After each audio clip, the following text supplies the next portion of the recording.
Hi everyone, from Peter Muschel. I really missed you guys and hope that you're doing well at home. Since we can't be together, I thought this was the second best thing that we could do was some live video with me recording some fundamental skills of baseball and softball. So Mr. D'Annunzio focused on catching and throwing for this week, and then I'm doing some batting skills with you. I'll be teaching you some fundamentals and things that you need to know to make your swing more successful and make it so that you can hit the ball harder and stronger as you're playing baseball or softball. So there's a couple things that you need to start with, and that's some equipment. So in your house, you may have any sort of ball. Obviously, of course, a baseball or a softball would be best for you guys since you're older. So here are my baseball and my softball. And now I'm in the house, so I won't be using these inside. I'll be using some softer ones. You might have a wiffle ball, and that's good for training either softball size or baseball size. That's a good training implement. Even as you get older, they are useful sometimes. I also have some hollow jumpy house balls, a foam ball. I have a rubber ball. So all different sorts of balls. Whatever you have, you can use. So that's one thing that you'll need for this.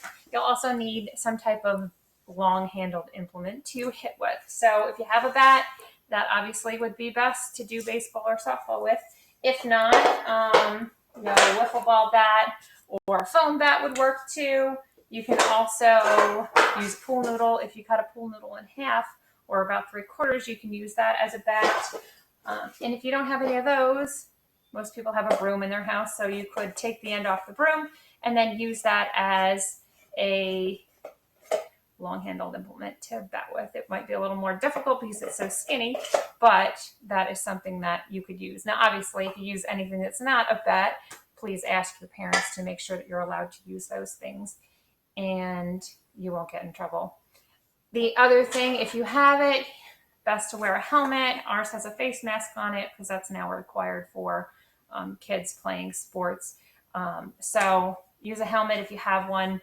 If not, then just be really careful that you don't hit anyone else in your house or you don't get hurt yourself with the bat as you're swinging it. You want to make sure that the area around you when you're swinging a bat is clear of people and objects so that you don't hit anything. Now I'm filming from my basement because it's too windy to film outside and it was interrupting all the sound and making it difficult for you guys to hear me.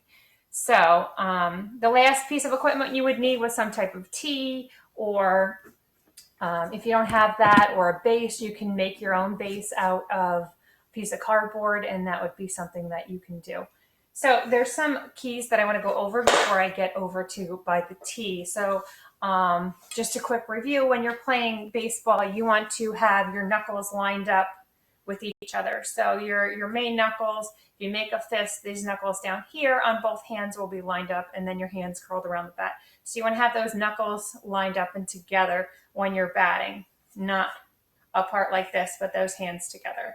And your dominant hand, the hand that you write with, would be the hand that's on top, and then your other hand would be on the bottom. This would be for a lefty with my left hand on top. For a righty, I would bat this way with my right hand on top and bat like this. So those are two things to remember. Another thing that you want to make sure that you're doing is you have your elbow back. So you want to have your elbow, I'm left-handed, so I'm using it this way. You would do opposite of me. So your elbow is nice and high and back behind you. So this is like your chicken wing, and you want to have it back this way. Now you won't be able to see it when I'm batting because I'll be standing sideways like this, but it's nice and high up behind me, hiding my hands almost. If you see it from the side, it would be like this, nice and high, and I'll be looking out over my shoulder. So my chin almost touches my shoulder as I'm getting ready to bat, as I'm looking at the ball and where it's coming from. So that is a good starting position with your arms and your hands to start batting with. And as you're batting, your chin would go from this shoulder, your face would stay in the same spot, and then you'd finish through watching the ball come and you would touch your other shoulder. So you can see me do that as I'm batting. So that's something to remember also. Okay. The last piece of equipment you might need later is a water bottle or a cone. And I'm just showing you that here because then I'll be back by the tee and won't be able to show you it later. So I went over some hand things. When you're starting with your feet, you want your feet about shoulder width apart. You want your weight to be more on your back leg. So you're kind of leaning back a little bit on your back leg. Both your toes would be pointed at the base, so straight at the base. And then you have your nice high elbow, and your hands are going to hide behind you this way. So you get a lot of like torque. You're almost like, pulling the bat back. You want that tip of the bat up here, the end of the bat up to the sky. So you have that. Okay, so this is your starting position. My weight is on my back leg, and I can even lift my front leg easily and stay balanced. Okay, so that is a good starting position for that. Okay, and my eyes obviously would always be on the ball. So right now they're looking straight ahead to you because you would be where the ball is coming from. Okay, when I'm ready to bat, then I'm going to take that front foot and I'm going to take a step. And as I step, I'm going to move my weight from the back leg to my front leg. So a good weight shift, and that's creating some power that you'll then use to hit the ball with. So you want to shift your weight from that back leg to the front leg. So you would step, and then you're going to start to turn your inside, your knee would go, your back leg knee would go toward your front leg a little bit. So it's going to kind of turn in as you're going. Okay, so you're going to go this way, your legs start to turn, your arms go back a little bit. So that's creating almost like a rubber band, like I'm pulling it further. I'm going to feel it in my lats here, okay, as I'm doing that, if I'm doing it right. You'll feel a little pull there, okay? So you're going to step, and your toe, you notice I didn't step straight with my toe facing the plate to get that turn, and that would be awkward. So I'm going to step with my toe kind of toward third base, okay? Not all the way toward the pitcher this way, but toward the third baseman. So about a 45-degree angle. So I'm going to step, turn, I'm going to finish, and then my arms will come through. As my arms come down and through, I'm going to start to twist on my back foot. So I'm going to come this way, down and through, and then twist and squish that bug. So my foot is going to pivot and rotate, okay? My back foot, if you watch just my foot, I'm going to turn my hips and then pivot and rotate my foot. So when I finish, my hips will be square to the pitcher, okay? And my eyes are going to stay on that ball the whole time. So right now I'm straight ahead. As I'm swinging, I'm going to keep my eyes down on the ball and watch it hit the bat and then follow through, okay? And my head is going to go from my one shoulder, my chin from one shoulder to the other shoulder. So step, chin to chin, shoulder to shoulder, okay? And then I'm watching my point of contact. And that's going to give you the most power. If you actually bat this way, you're losing some power as you're looking up and you're batting.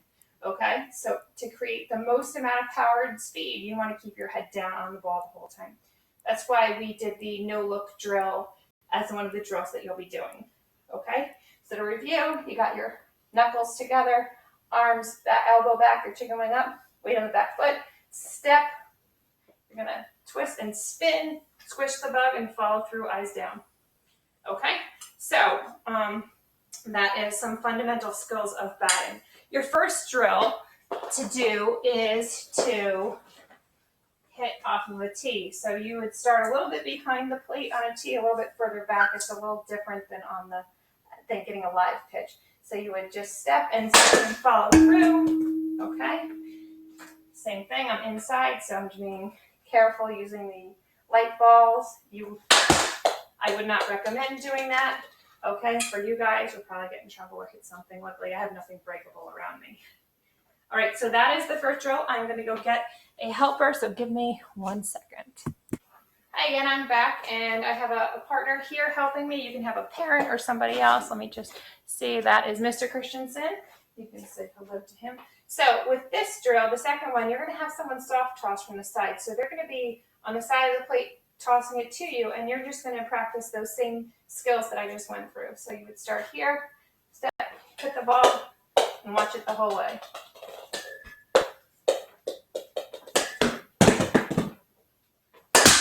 Okay, so then you would follow through with that. Obviously, the first couple might be a little awkward to hit, and then you'll get used to it, and it'll be a little easier as you practice a little bit more with that. And I will come to you with the last drill in just 1 second. All right, and for this next drill, I'm just going to move this out of the way. You would actually take the ball, the bottle. You can use a bottle or a cone or anything you have. This is just an empty water bottle. And to see if you're keeping that back foot in the right place, you would place it right by your back foot.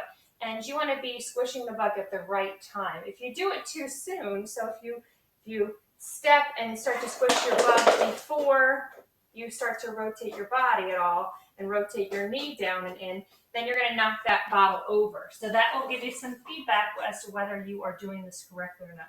So put that bottle next to your foot there, okay? And if you're batting correctly and turning your hips at the right time, you won't knock that bottle over or cone.